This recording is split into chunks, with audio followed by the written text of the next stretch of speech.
Assalamualaikum warahmatullahi wabarakatuh dan selamat pagi anak-anak kelas 9 SMP. Ya, pada kesempatan saat ini kita akan mempelajari materi PPKN di kelas 9/4 bagian D, yaitu upaya pencegahan konflik yang bersifat SARA. Selamat menyaksikan. Baik, kita lanjutkan pembelajaran kita, yaitu materi bagian D yang berjudul upaya pencegahan konflik yang bersifat SARA.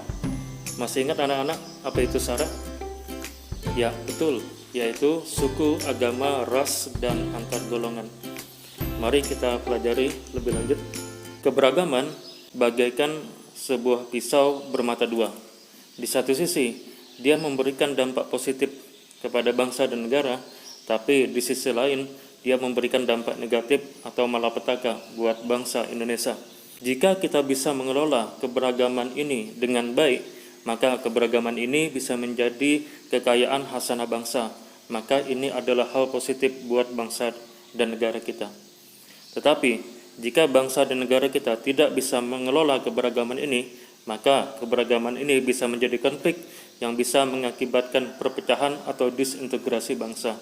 Jadi, keberagaman ini harus kita kelola dengan baik. Jadi, keberagaman ini tergantung daripada pengelolaan kita. Oleh karena itu, kita perlu melakukan upaya untuk mengatasi masalah keberagaman. Ada 3 upaya yang bisa kita lakukan. Yang pertama, preventif. Nah, preventif itu berarti pencegahan. Artinya, sesuatu belum terjadi, maka kita cegah. Ada pepatah yang mengatakan, lebih baik mencegah daripada mengobati. Artinya, sebelum ada masalah, sebelum masalah itu datang, kita cegah dulu masalah tersebut sehingga masalah tersebut tidak datang. Nah, apa upaya preventif yang bisa kita lakukan? Misalkan, upaya yang bisa kita lakukan agar perpecahan tidak terjadi di negara kita, yaitu yang pertama, gotong royong. Dengan bergotong royong, setiap warga negara tanpa membeda-bedakan SARA, maka Bapak percaya solidaritas kebersamaan akan terbina dan perpecahan akan hilang. Selain gotong royong, yang juga sangat penting yaitu toleransi. Bagaimana kita bisa mentoleransi daripada perbedaan yang ada di negara kita. Itu menjadi sangat krusial untuk negara yang beraneka ragam seperti kita. Nah, yang kedua adalah dengan cara represif. Nah, cara represif itu berarti sudah terjadi. Ya, misalkan sudah terjadi konflik, perpecahan di suatu daerah. Maka cara untuk mengatasinya adalah dengan cara menyelesaikan melalui jalur hukum. Aparat penegak hukum harus bersikap tegas terhadap konflik tersebut. Maka ditelusuri secara hukum, siapakah yang melakukan kesalahan. Itulah yang bisa kita lakukan sebagai negara hukum. Artinya, hukum harus ditegakkan dengan setegak-tegaknya, dengan seadil-adilnya, sehingga orang yang bersalah akan dihukum sesuai dengan perbuatannya. Nah, yang ketiga dengan cara kuratif. Nah, kuratif itu bermakna apabila sudah terjadi konflik, maka pasti ada dampak pengiringnya. Ya, boleh jadi penegakan hukum sudah dilakukan kepada orang yang bersalah. Tetapi bagi korban akan rasakan dampak-dampak pengiringnya. Ya, misalkan rasa ketakutan, minder, dan lain sebagainya.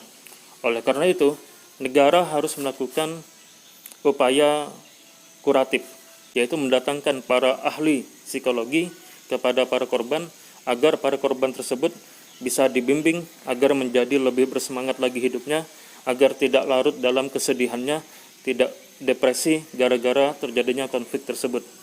Ini mesti dilakukan oleh negara untuk melindungi masyarakat Indonesia sebagaimana diamanahkan di dalam Konstitusi UUD 1945. Di dalam pembukaan alinea keempat dikatakan negara wajib melindungi segenap bangsa Indonesia, dan melindungi di sini tidak hanya dalam hal hukum tetapi juga dalam hal kuratif, yaitu melindungi psikologi daripada masyarakat kita dari tindakan-tindakan kekerasan seperti konflik-konflik yang terjadi di negara kita. Oleh karena itu, mari kita jaga keberagaman di negara kita Mari kita saling hormat-menghormati antar budaya, antar suku, antar agama, dan tidak boleh saling merendahkan satu sama lain.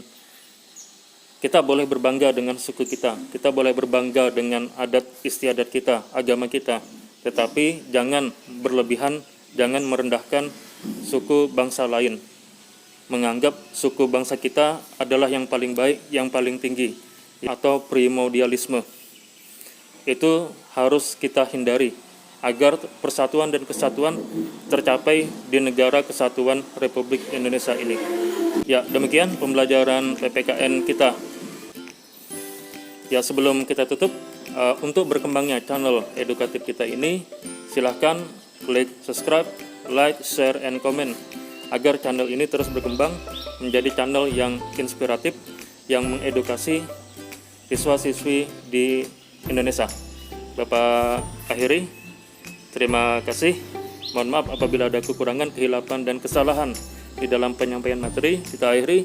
Assalamualaikum warahmatullahi wabarakatuh, dan selamat pagi.